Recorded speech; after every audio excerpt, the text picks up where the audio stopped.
Είναι άνεργος, οπότε σου λέει κάτσε να πάω μήπως γίνω ενεργός στο τραγούδι και θα τραγουδήσει κάποτε θα δεις. Για να δούμε τώρα τι θα δούμε σήμερα.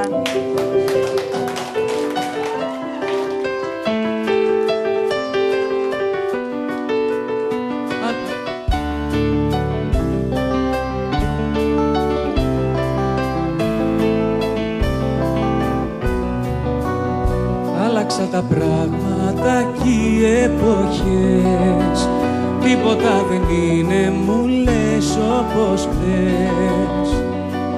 Κι είπα εντάξει να σε καλά, κι εγώ ας πονάω διπλά.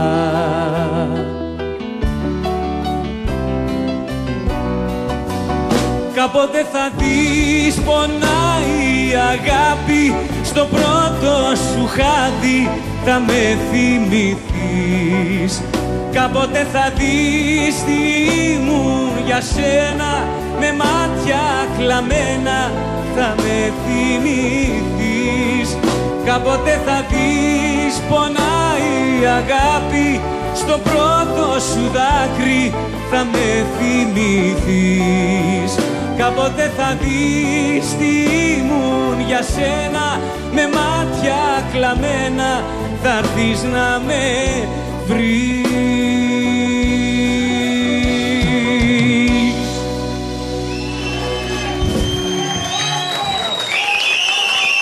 Δεν ξέρω τι θα πείτε για τη φωνή, αλλά είχαμε σκηνική παρουσία. Ερχόταν, έφευγε το κύμα, πήγαινε, ερχόταν, το έπαιρνε, το έδινε. Αυτό όμως πήγαινε με το όλο. Πήγαινε, συνάδει με το τραγουδιστικό. Και εσύ έχεις ξανάρθει, μου φαίνεται. Ρε, άστα αυτά. Ποτέ. Πρόσεχε, είναι αρχείο αυτό, ξέρει όλες τις εκπομπές. Ανίτα, αρχίζω εγώ. Λοιπόν, εμένα μου άρεσε, του βάζω 10. Ναι. Πιστεύω ότι έχει ένα στυλ, έχει ωραία φωνή. Αισθάνομαι ιστανόμην, ξέρεις. Ναι, ναι. Παρατατικός αλλά και αόριστος και περσιντέλικος και παρακείμενος. Πιστεύω ότι αν πέσεις στα χέρια του τρομοκράτη θα βγάλεις ωραία πράγματα. Λοιπόν, εγώ σου βάζω 10. Για να μην προτριβούμε. Η Τζούλη τι λέει? Τι λες? Συμφωνεί απόλυτα. Έχεις πολύ ωραία αλήθεια. Δεν κάνω για αστεία. Δεν ξέρω πώς κάνει. Είδες πώς του βγαίνει αυτό. Αλλά είναι ωραίο όμως. Μ' αρέσει η φωνή σου, μ' αρέσει το τύπος, έχει στυλ. Αλλά παίρνεις 6. Γυλάκι μου, λέγε Τζούλη μου. Να σε κάψω Γιάννη, να σε κάψω Γιώργο, να σε λείψω. Κρατάς πολύ καλό απάνω στο πίστα.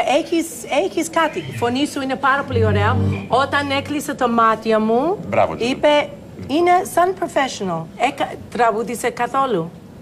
Παλιότερα. Για σένα το λέει. Πόσο? Έχει τώρα αρκετό καιρό. Στο στόμα. 10 χρόνια. 10 χρόνια. Πριν 10 χρόνια. Όχι, ακόμα πριν 10 χρόνια που τραγουδείς. Και όταν μιλάει. Όταν μιλάς, έχεις αυτό το. Έχει μια αβρένα, το έχεις το μέσα έξω. Το πάει και το φέρνει. Παρακαλώ. 8. Πάρα πολύ ωραία. Είναι ανάποδο 8 που βάζεις.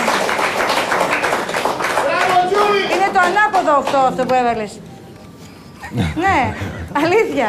Είμαι ανάποδα. Αυτό το 8 εννοεί. Λοιπόν, Δημήτρη. Εμένα μου άρεσε πάρα πολύ ο Γιώργος. Με συγκίνησε, γιατί τραγούδισε πάνω απ' όλα με την ψυχή του. Πάθος. Δεν νομίζω ότι χρειάζεται τόσο πολύ κίνηση. Ναι. Δεν χρειάζεται. Κινείς πολύ ωραία τη φωνή σου, τις ανάσες σου. Ναι, αλλά η άρθρωσή σου μου άρεσε. Όλα μου αρέσανε. Σου βάζω 9. Μάλιστα. Τίμης Παρίσης. Εγώ του βάλω 10. Wow.